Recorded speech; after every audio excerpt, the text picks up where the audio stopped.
I was 3 months away from marrying the man I had loved with my entire soul. His name was Daniel, and to me, he was everything: calm, loyal, funny, and the only person I thought would never hurt me. Turns out I was dead wrong.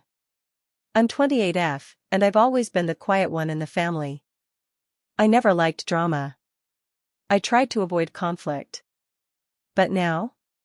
Now I'm standing in the middle of a storm I never asked for, one created by the very person I trusted the most, my sister. Let me take you back. The beginning of the end. Daniel and I had been together for 5 years.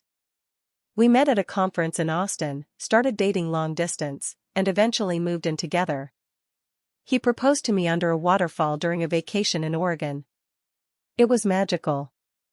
Everything about our love felt like a slow-burning fairy tale. So you can imagine my shock when, 3 months before our wedding, Daniel sat me down in our living room, his hands shaking, and told me, "I can't go through with this." I thought he was joking. I laughed. But then he said it again, clearer this time.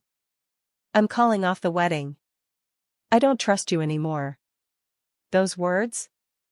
They shattered me. Trust me? Daniel, what are you even talking about? I asked, already in tears. I've heard some things. I don't think you've been honest with me, he said, his eyes not meeting mine. That night, he packed a bag and walked out. He didn't even give me a real reason. Just vague lines about how he felt something was off and how he didn't want to marry someone he couldn't trust. I was left sitting on the couch, still in my pajamas, clutching my chest because it physically hurt to breathe. I felt like I was dying. For days, I couldn't eat. Couldn't sleep. I kept replaying everything over and over. What did I do wrong? I'd never lied to him. I had been loyal, supportive, and real. I even started second-guessing myself, wondering if maybe I'd done something unintentionally to break his trust. But nothing made sense. Our relationship wasn't perfect, but it was solid. Or so I thought. I had no closure, no explanation, and it was eating me alive. Then, the truth came out. The devil wore my sister's face. My cousin called me one night after hearing what happened. Her voice was trembling as she said, "I think you need to see something." She sent me screenshots. Texts between my sister and Daniel. Dozens of them. Lies. All lies. My sister had been texting my fiance behind my back for weeks, telling him I was cheating on him with an old college ex, that I had a secret bank account I was hiding, that I'd once joked about calling the wedding off but was too embarrassed to admit it. She even sent him fake screenshots of conversations. She edited fake messages where it looked like I was planning to meet up with someone behind his back. I felt the blood drain from my face. My own sister had planted every doubt in his heart. And she did it smiling. Childhood flashbacks. I shouldn't have been shocked. Looking back, the red flags were always there, just colored in with sisterly love. Growing up, my sister, Kayla, was always competitive with me. She was 2 years older, louder, prettier by society's standards, and always the center of attention. I was the bookish one, the one who stayed in her room writing stories and painting instead of sneaking out to parties. She once accidentally wore my prom dress after I had shown it to her, just to a random party 2 nights before prom. She stained it with red wine. I ended up buying a cheap last-minute backup. She said it was a mistake, but I never forgot it. In college, she told one of my crushes that I had a boyfriend just to keep him away. I didn't find out until years later. When I confronted her, she brushed it off with, "I was protecting you." He was a player. Protecting me. Always that excuse. But the truth? Kayla hated not being the star. And when I got engaged before her next serious relationship even started, I think it drove her mad. The real reason. Days later, I found out from a mutual friend the real reason behind it all. Jealousy. My sister had always struggled with relationships. She had been divorced twice before turning 30, and both times, I had picked up the pieces. I helped her move out, loaned her money, and cried with her. I was always the shoulder she leaned on.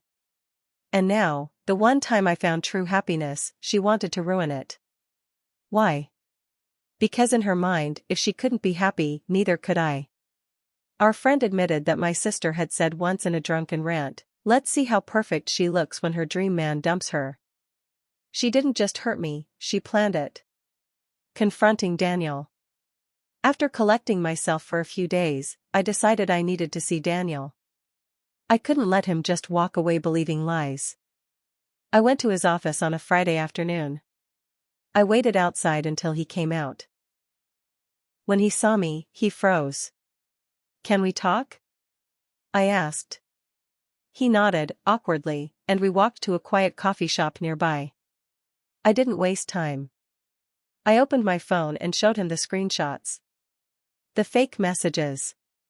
The timestamps. The proof. He went pale. "She told me all of this was real," he muttered. "You didn't even ask me," I said.